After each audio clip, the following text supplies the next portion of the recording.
বারবার ট্রেনিং দেওয়া হয়েছে, বারবার বলা হচ্ছে। হ্যাঁ, চাল পান আপনি, চাল পান। আপনি কি নিবন্ধিত জেলে না?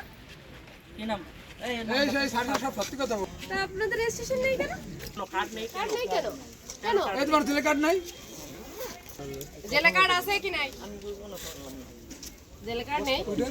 হ্যাঁ, জেলে কার্ড নেই, যে কার্ড দিয়ে আপনাকে কার্ড চাউল আছে দেয় না না, নাই? এই কার্ড আছে কিনা? হ্যাঁ হ্যাঁ, চাউলের কার্ড না, জেলের কার্ড। জেলে কার্ড। জেলে কার্ড আছে? আপনি কেমন জেলে?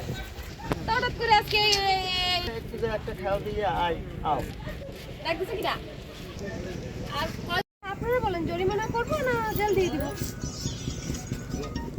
জরিমানা করলে এখন দিতে পারবেন? এই লোক আছে তোমাকে। আর এইটা এটা আমরা বিতরণ করি। খবর দেওয়া আছে? ওই এটা আগে দিয়ে দেন। এই ছবি তুলে নিবা না? হ্যাঁ, আমি তো সেটাই বলছি। এই সুমন, স্যার এগুলো হচ্ছে আর কঠিন শাস্তি না হলে এই মাছ বড় হচ্ছে তোমরাই ধরে খাবা নাকি?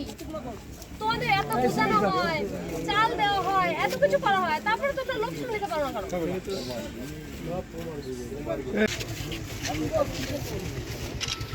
একটা রাইট খেলা কেন? এ তিশা তোর ডাকি এত কষ্ট করে এই মাছ কেন ধরে?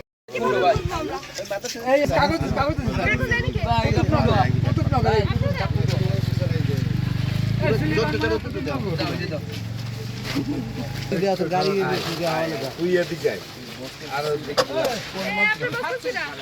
মানে যা আছে নদীতে সব আটকে যায়। মাছ খেতে আর আনতে মাছ আর থাকবে তো। এই কুতুবনগর কই? না এটা লই মমতাজি। এই মমতাজি ঢুক।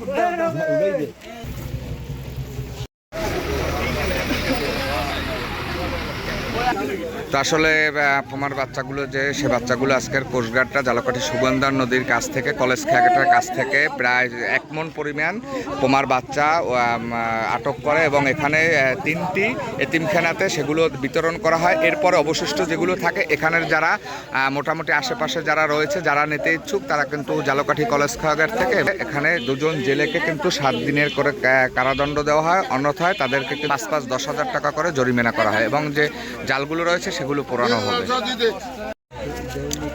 আজকে রাত 11:15 সময় জালকাঠি কলেজ খেয়াঘাট নামে যে পরিচিত মিনি পার্ক, সেখানে 1 মণ পরিমাণে পোমা মাছের বাচ্চা আজকের উদ্ধার করে বাংলাদেশ কোস্টগার্ড বাহিনী এবং সেটি উদ্ধার করার পর এখানে জালকাঠি নির্বাহী ম্যাজিস্ট্রেটকে খবর দেওয়া হয়।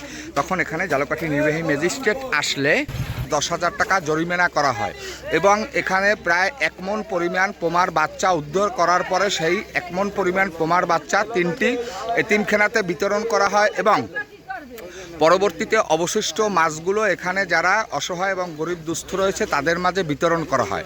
আর জেলেদের কাছ থেকে যে জালগুলো আটক করা হয়, উক্ত জালগুলো কেটে সেগুলো আগুন ধরিয়ে দেওয়া হয়।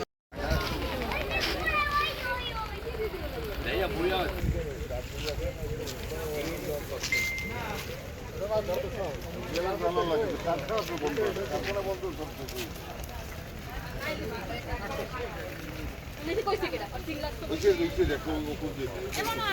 আমরা দায়িত্ব নিয়ে সবাই জানো আজ